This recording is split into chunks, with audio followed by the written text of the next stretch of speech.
Fascia কত করে? 1000 টাকা। 1000 টাকা। কত করে নেবে?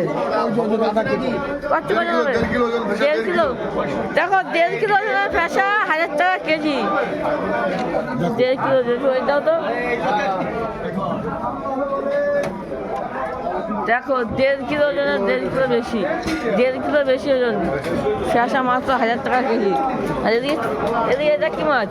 এটা শঙ্কর মাছ। শঙ্কর মাছ কত করে কেজি? এটা 450। 450 টাকা। আর এদিকে আছে বেলে। বেলে 600 আর 500। 500 টাকা বেলে, 600 টাকা 500। আর এদিকে গলদা চিংড়ি।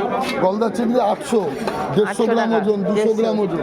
150-200 টাকা। আর ইলিশ মাছ তো আছে। ইলিশ কত করে? ইলিশ 1200। 1200 টাকা। আর পম্পেট? টাকায় খাওয়া। পম্পেট কমপ্লিট 800 টাকা। 800 টাকা। আর মাছ? আর মাছ একদম কম, 500। মাত্র 500। মাত্র 500 টাকা আর মাছ। এদিকে রুই আছে, পাবদা, কাতলা, বিভিন্ন রকম মাছ আছে। আজকে কিন্তু শুক্রবার, আর মাছে কিন্তু ভরপুর। যারা নিজেরা এক্ষুনি কিন্তু চলে আসতে পারো এবারে।